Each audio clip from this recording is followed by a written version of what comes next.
When we had last left... Fuck me. When we had last left the fledgling, they had more weird shit to take care of in the area in and about Hollywood. Yes, they traveled to the two clubs there, the Asp Hole and Vesuvius, where they met in the first one with Ash, the actor turned vampire that Isaac Abrams had brought up. And as it turned out, Ash was under attack. Well, being hunted by vampire hunters. Oh my gosh. But thanks to some clever maneuvering by way of the fledglings' clever maneuvers, were the two able to get that hunter on a different trail and kill an innocent human? It sounds bad, but it was actually pretty good. But also, at Vesuvius, there was some really sexy lady named Vivi or Velvet, or something along those lines, perhaps all of the above, and she too was troubled by a vampire hunter. This time, the vampire hunter was a sexy stripper inside of the Peep Show strip club, and it was there that the fledgling wielded a sledgehammer and took her out as well. Now it was time to find a screenplay. This is Vampire the Masquerade Bloodlines. Welcome back. Also, geez, maybe we should pop a point into some of this shit. I'm thinking right away. You know what? I meant to do it in between videos, but as I was doing that there, I was like, oh shit, maybe I should. Maybe we should do it here as well, right? Should we also get up our scholarship is doing fine. We could put points into appearance? Or how many points do we need for this shit? Look, subterfuge. What does subterfuge influence? Only seduction. Whereas appearance influences also only seduction. Huh. And it's significantly cheaper. Okay. Yeah, I don't understand the idea here. Subterfuge and appearance both influence the same exact thing, but subterfuge is significantly cheaper to level up than appearance. That does not make sense to me.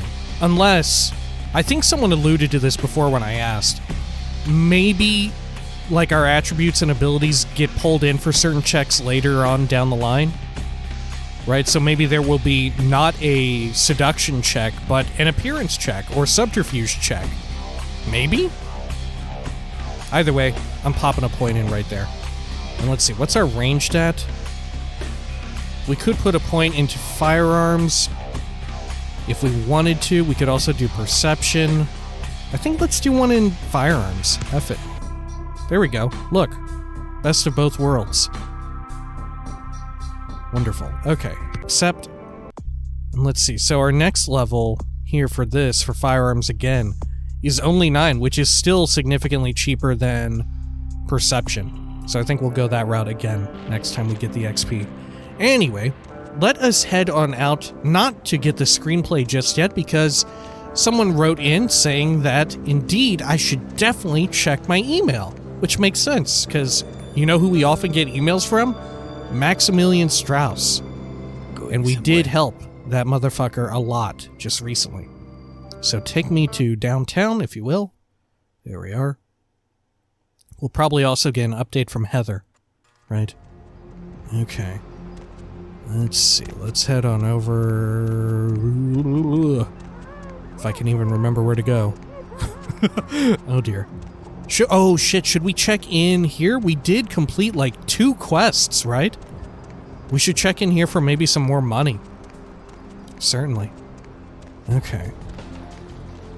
By the way, when we were at the Chantry with Maximilian, did we ever find the computer he used? Right? He seems so much more of a, I don't know, lower tech kind of dude to have to be typing away emails and stuff. I would expect him to sooner send me, like, snail mail. Okay, Money, hey. right? Come back in a few nights. Oh, come on. Get out of your seats and onto that floor. Alright, let's see. Can I suck you off? There you are. I was beginning to... Let's see. Ditch you? Only a complete loser would do that. Come here. Alright. Get the free suck.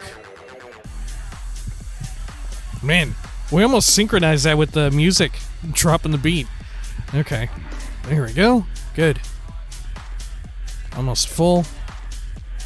Okay. And then we do need to...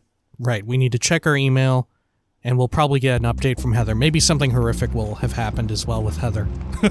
Right? Wasn't there... Yeah, there was the shit with someone following her. I don't know. And either that will have gone... Well, either whichever way we went with that conversation, it can go bad, right? If we tell her to, yeah, if anyone approaches you, shoot them, right? She just kills a completely random innocent person that she was, like, paranoid about. Oh, look. Do I actually have mail? No, I don't. Man, I haven't had mail since I moved to this place. How sad. Okay. There we go. Or, alternatively... someone she's not paranoid and someone for real is really stalking her and they have done something, right? I don't know, but you'd think if they were like a super powerful vampire stalking a ghoul, you'd think they would have just done it? I don't know. Maybe they're following her back to my place. Huh? Seems normal. Alright. Hey. Master? I need your blood. Thanks, Heather. I still have no idea what that meter is for. I'm guessing it's their health? I don't know. It always starts out a little low. Okay. Oh, right, I can't talk to you again. I was going to ask her to change her outfit. Okay. Over here. Check this out. One unread email. There we are. Okay. Business in Hollywood. Alright. From who? From LaCroix? I have a certain financial interest in a restaurant in Hollywood called the Cavaletti Cafe. I've made an offer on the establishment that is more than generous, but it seems that the owners are remiss to accept. It is my understanding that a renowned food critic named Tommy Flayton will be writing an article about the restaurant very soon. Please, intercept him there, and make sure the review is unfavorable. SL. Okay. So we want... Right. We want to make the review unfavorable, that way it's cheaper for Prince LaCroix to buy it. Even though, you know, he's already rich as shit. Right? Still, he really wants this to go down this way. Alright. Let's see. Anything else new in here? Anything we should pop in here real quick? Nah, we're good. I don't really want to ditch this just on the off chance that we encounter another gargoyle. Okay. Over here. Good. And ground floor. Cool. Yeah. New quest. Thanks whoever wrote that in. Appreciate it. Okay. Oh, jeez. It always kind of takes me aback sometimes how it feels as if the elevator is, like, legitimately working, rather than it just teleporting me instantly to a different floor, right? or like, it's not actually... It is neither teleporting me super fast, like much quicker than it realistically would take for the elevator to reach that floor. It's not doing that, nor is it a hidden loading screen. Because we already load into the building, right? It's not like your Mass Effect load screen elevator. It's actually... I think it's actually just moving us at some pace to the actual physical floor, right? And I guess it has to because the entire interior of that map has to be physically mapped out, and you can't just, like, cheat it by way of teleporting around, I assume. That said, you probably could in the Source engine, right? Like we said, shit was... They pulled off some shit in this engine with Portal, right? Some impressive shit. But nonetheless, if it is all physically mapped out, you have to account for that because, you know, a lot of the floors are linked together by way of the air ducts, right? A lot of extra stuff to account for in that regard. Anyway, let us head on over to our screenplay dude. Let's do a quick save here. Good. Let's see, at the Lucky Star. Great. Let's see, what exactly do I need to do here again? Just get a quick refresh. And if anything, right, like we established last time, we should really be reading these way more often, because the last time it gave us such a good hint. David Hatter is a writer who works as the night clerk at the Lucky Star Motel. He has written a screenplay about kindred society with an unknown collaborator. The manuscript and the collaborator must be destroyed. But Vivi wants you to spare Hatter. Okay. A dish best served cold. The princess contacted you through email and asked that you convince food critic Tommy Flayton to give the Cafe Cavaletti a bad review. Okay. Sure. Alright, let's head on in here. See what you got to say. Ooh. Alright. Hey. Night eating you? About the manuscript you were telling me about, you got an extra copy? A good writer always does in this town. Hey, you in the business? Because, man, I got tons of ideas for movies. In fact, I should give you one of my completed screenplays. This one's still a work in progress. I need all the copies of your vampire script. I know of a few people interested in making a vampire pick. Let's go with that. It's the persuasion option. You do? Man, that's fantastic! I can give you my screenplay if you promise to keep it safe. Don't worry about it. Say, any co-writers or collaborators? I really can't talk about it. He likes his privacy. Don't you think he wants to be famous too? I mean, who doesn't? How much will it cost to share his name with me? Okay then, goodbye. Don't you think he wants to be famous too? I mean, who doesn't? Okay, he's a guy, calls himself Julius. He lives under the pier. In fact, he lives under the pier? Talk about vampire film ideas all the time. He's a weird guy, but really creative. You know, I love how his mind works. Thanks. I'll be leaving now. Huh. Found out Hatter's collaborator's name. Okay. Geez, getting quest updates here left and right. Oh, could we have actually gone through his stuff here? Or I guess we would go through his computer in the back. Well, no, you can't because he's got one hell of a wild-ass computer. Huh. Curious how else he would have solved this. Without killing him. Or hurting him, I should say. Well, killing and hurting. Okay. Maybe you're forced down that route. That you do have to, like, murder him. I don't know. Like, if you're Nosferatu, how would you solve it? Because I'm assuming he won't want to talk to you. I don't know. Maybe he would. Okay. Let's check this out. You have been successful in your quest to obtain David Hatter's collaborator's name. It's Julius, one of the thin bloods that hangs out on the beach in Santa Monica. Oh, shit. That pier. All the way in Santa Monica? Fuck me. Okay. I thought there would be like another pier here. I was like, oh, we're going to another instanced beach area. But no, it's the same one that we know of. Let's see. Let's check our inventory here as well. Can we actually... Nah, we can't read it. Screenplay. David Hatter's screenplay. It is tentatively titled Humanity versus the Vampire Lords. Cool. Okay. Let's get on out of here. Beer, wine, tobacco, pipes, ice cream. Not today. I used to know a guy when I was a little kid. Need a ride? I think he was like adjacently family in some way. I don't know. Friend of family, of extended family. And he smoked a pipe. I always thought it was so fun and cool. Alright. But I don't know. I feel like smoking out pipes has fallen out of favor and all that. And also, you know, the thing where it is really bad for you. Alright. But man, it is also really cool looking. Or at least at the time, like I said, probably fallen out of favor. Okay, let's see. Let's go. Take me to Santa Monica. The feat adjustment is the difference between your... Yep, okay, we know that. The adjustment is applied to the weapon's lethality. Right, okay. Lovely evening. Good. So, hang on, let me double check this shit then. Goodness gracious. That's actually fairly important. So can you have like a positive feat adjustment to where like if your feat is higher, it does even more? So this is range requirement 4. Let's see here. Yes, it does. Okay. So this little hyphen here. Okay, yeah, so there can be negative. Okay.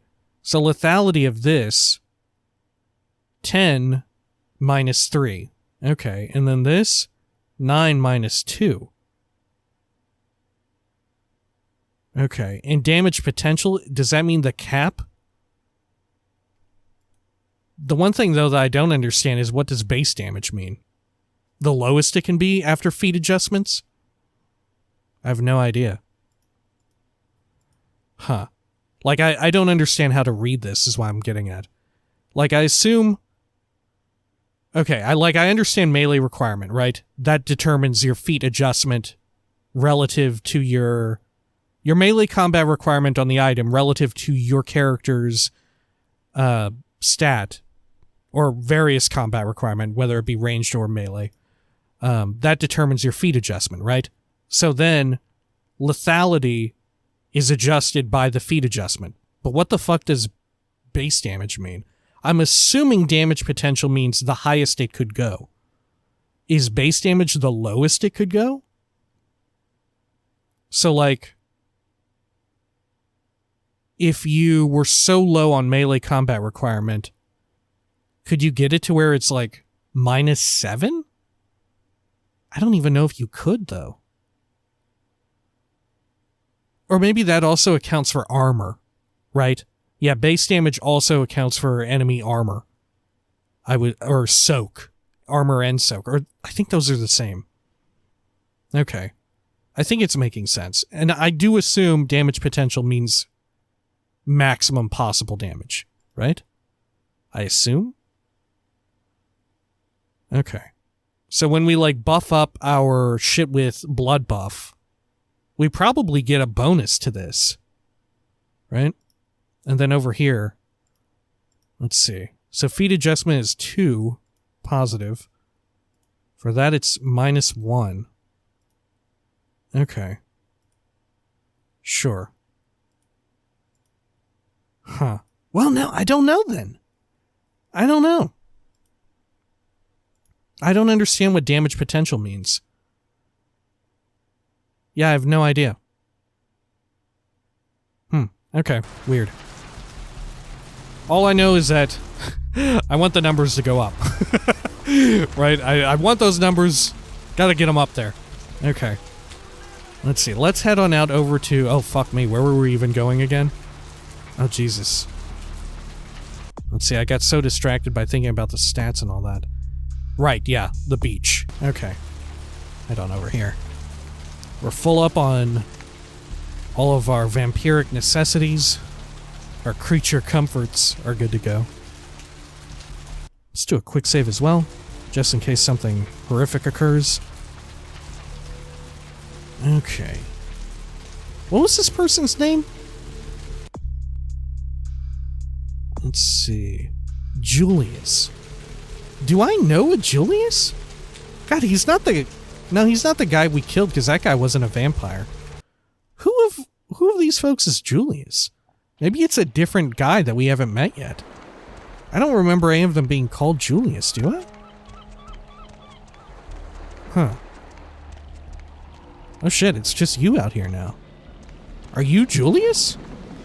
Or is there someone else under here? Also notice the raft is gone again. Okay. Hey. What do you want? You Julius? I guess, yeah, did we never find out this guy's name? You know a David Hatter? No. Have you been telling a mortal about us? You talk too much, Julius. What were you thinking? Do you know what the consequences are?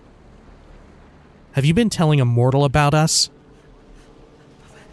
Please, I don't know. I didn't mean to. I don't understand what I am. I didn't know. Huh. Oh, man. Jeez, this makes it seem even worse what I'm probably going to end up doing to maintain character. But is the reason that the two of them got along so swimmingly is because they have, like, I don't know, similar things causing them to have a social interaction impediment, right? Like, he's got his speech thing. The other guy has him being kind of, like, scattered. I don't know any of the, like, clinical definitions, but I could totally see them, like, taking solace in one another because of these circumstances, right? Fuck. Okay. And we are probably most certainly going to be an asshole to this person. I'm sorry, but there are consequences for exposing us to mortals. You know what the penalty is, Julius? Do you? I'm so sorry.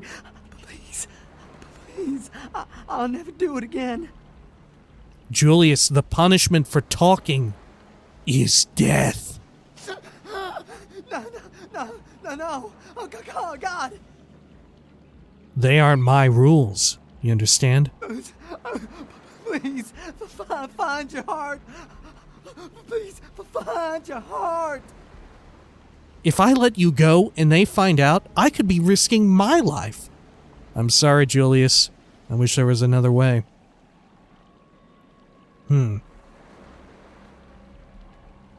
If I let you go and they find out, I could be risking my life. You could let me go? I promise. I would leave Los Angeles. I swear. If you did, you would have to leave and never, and I mean never, come back. I don't know, Julius. I'd piss off a lot of people. What's in it for me? I can't. I just can't. Forgive me, Julius. Huh. I think our character would either be a 2 or 3.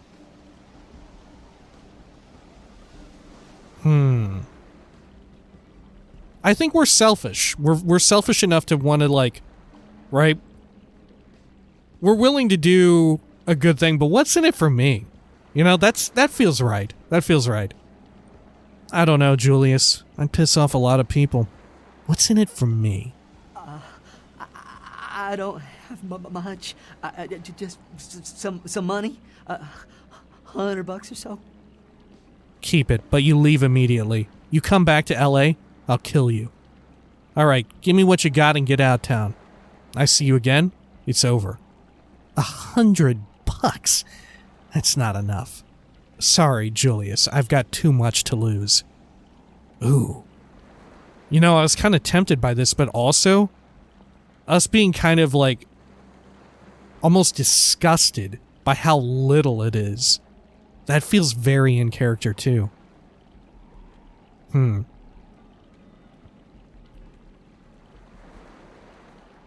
shit. I could see either, once again, either 2 or 3 being totally valid picks for this character. Good God, do we want to kill this guy?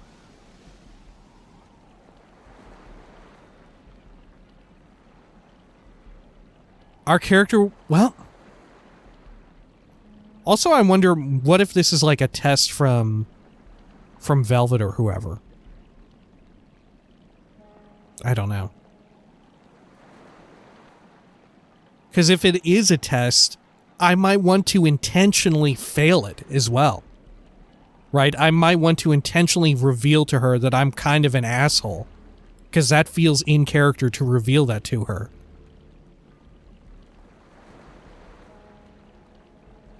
Let's go with this. Let's be a piece of shit. $100? That's not enough. Sorry, Julius. I've got too much to lose. Oh, God. No. I can't do it. Go on, get out of town. But if you come back, I will finish this. Oh my god, it's giving me another chance to back out of this. It's the game is like, wow, you really want to play this way? This is the kind of character you're playing? What the fuck? Look at this poor guy. I'm so sorry. Forgive me. But also at the same time, us apologizing and taking his unlife is extremely in character for us, right? Being like, I'm sorry, my hands were tied. There's just nothing I could do. Right? That is so in character for us. Alright, when they're like us being like, look, there's nothing I could do. This was just how it had to be. When there is totally something we could do. Right? That's so in character for us. Alright, I'm so sorry. Forgive me.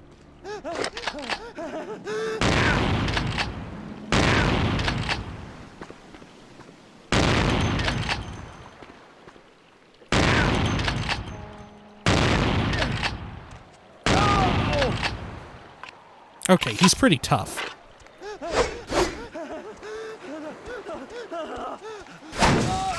God, they really make you chase him. They really want you to do it explicitly and chase him down. Right? Because they could have made it to where, okay, he'll die in like 2 or 3 hits. But they want you to work for it and chase him. Fuck, that's actually pretty fucking clever. Right? They make sure he's got enough health to where, like, you do have to chase him along the fucking beach. Fuck. I fucking really like that. Okay. I mean, it's super fucked up, right? We're such a fucking terrible asshole. Okay. But, you know, on a meta level, and the game doing that, that's very cool. Okay. You killed Julius, David Hatter's collaborator. You should tell Vivi about this. Alright. And like I said, I wonder if this is almost like a test on her behalf to see how we deal with someone who we should have sympathy for, right?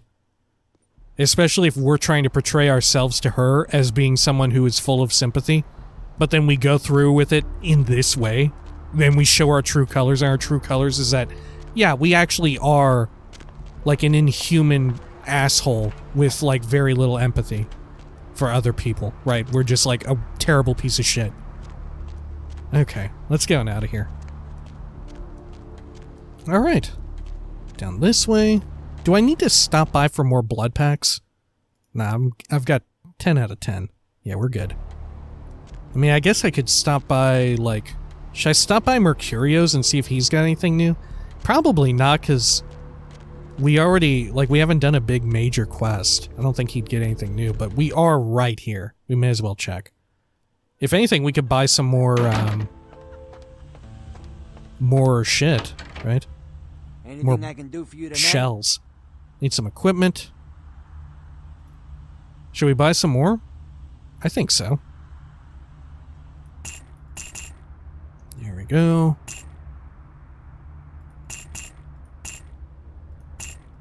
Good. That'll do. Alright. Thanks, Mercurio. Let's head on out. And then we'll go back to...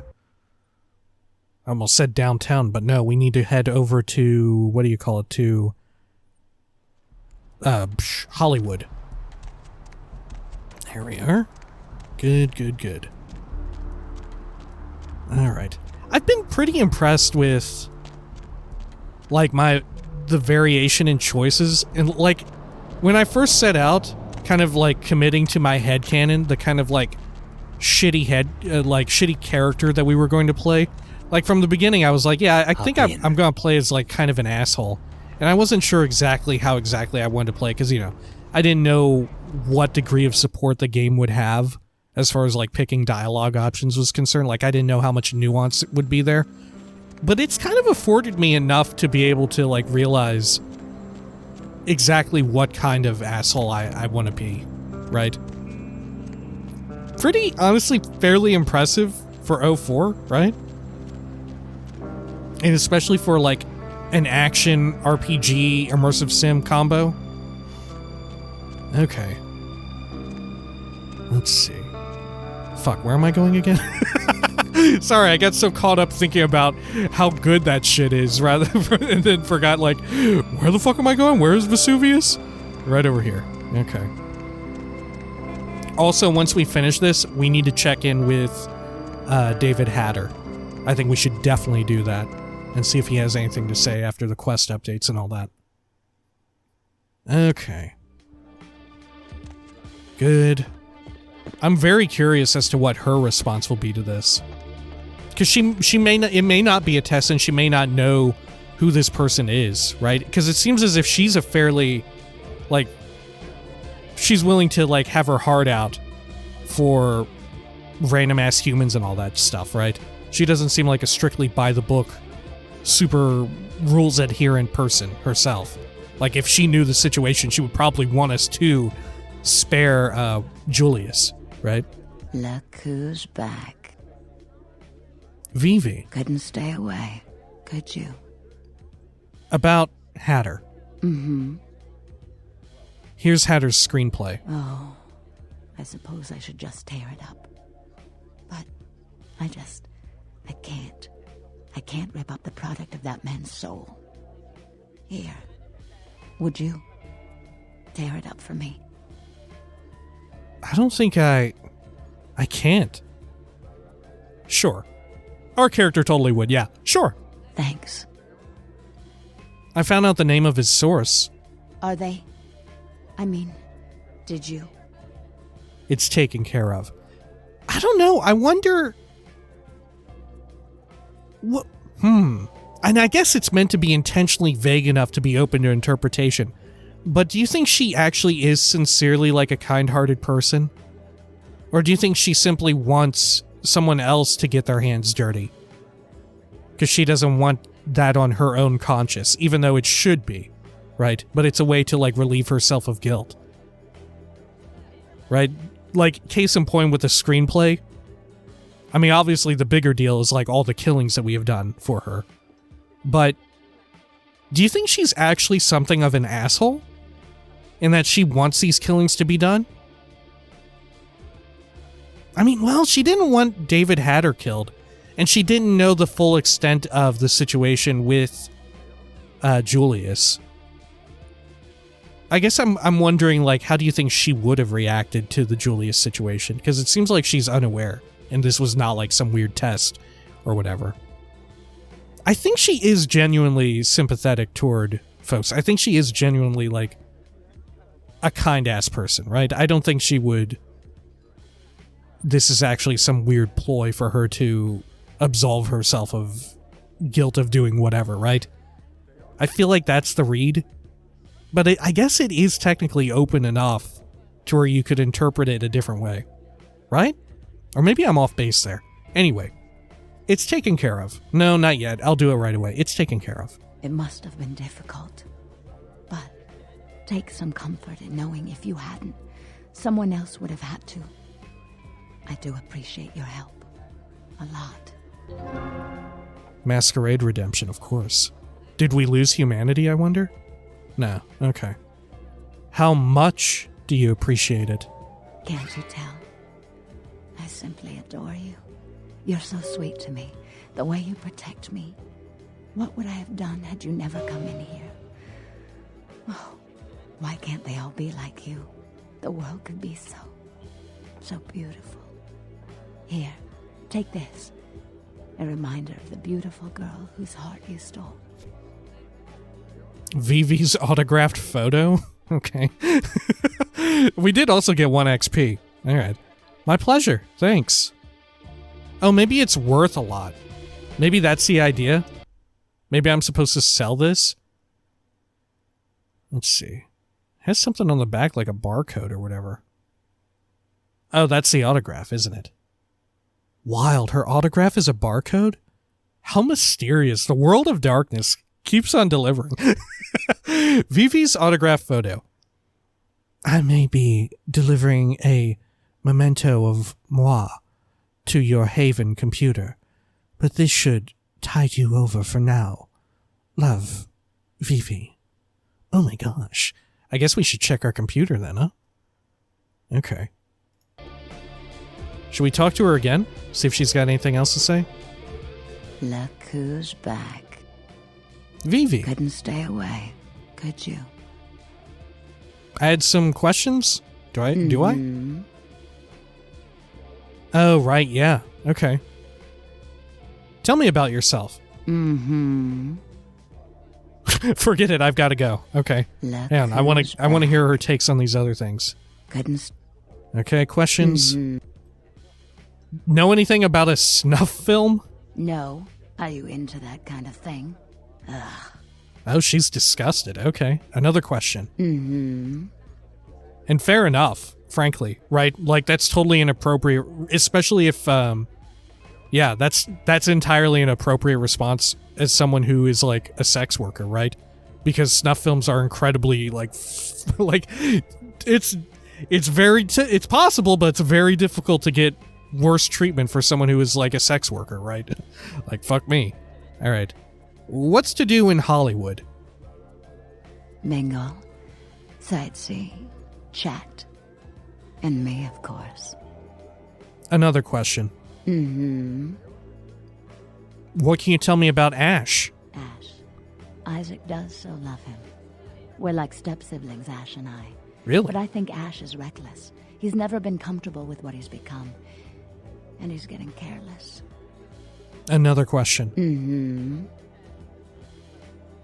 Okay. So is that also like a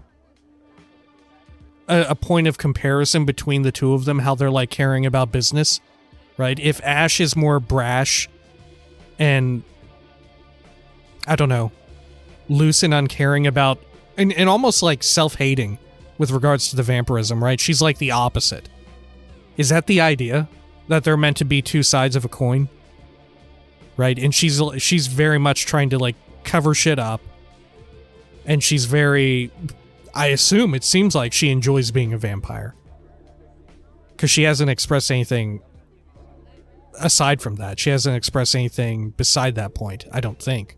Unless I've forgotten something. Anyway, tell me about Isaac.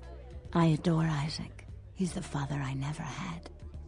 Why, if anything happened to him, I'd just end it all. But nothing ever will.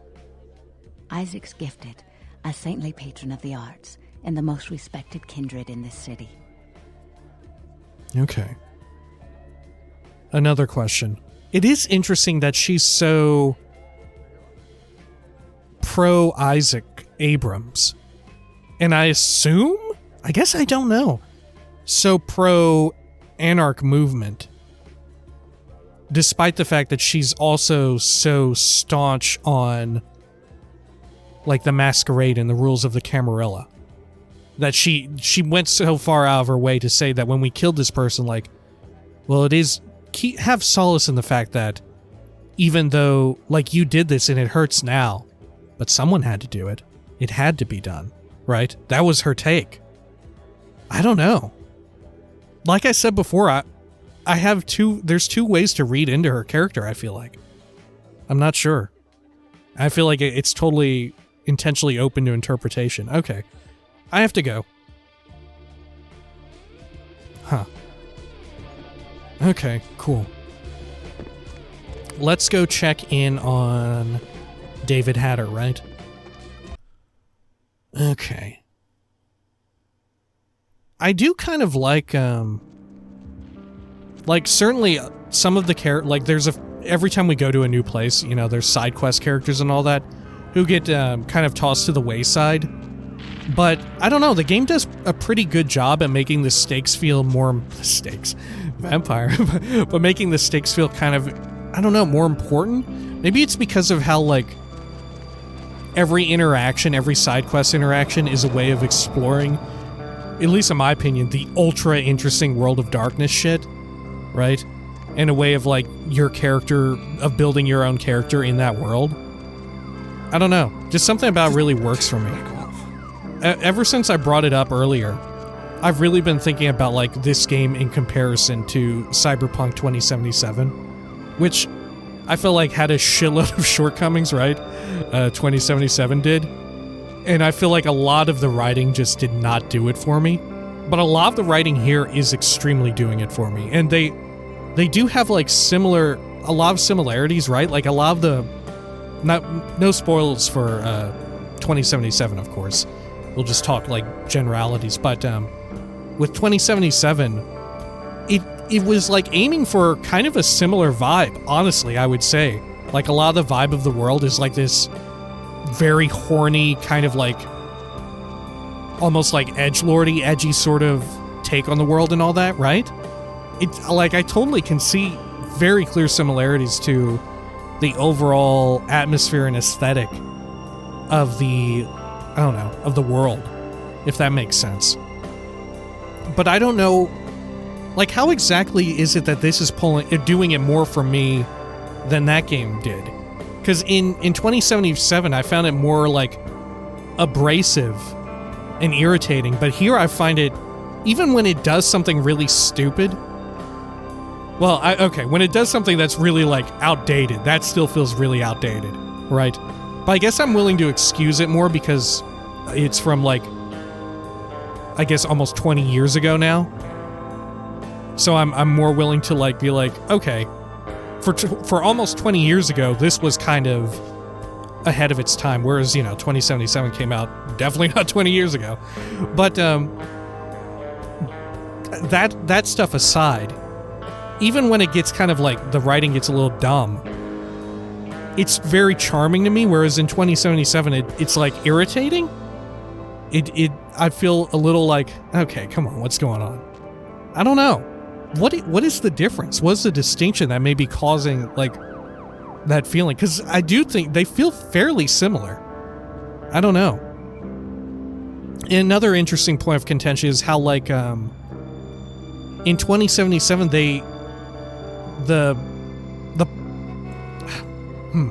don't know how you would word this. The way in which they interact with the politics of the world and, like, the messaging around that, it feels incredibly surface level.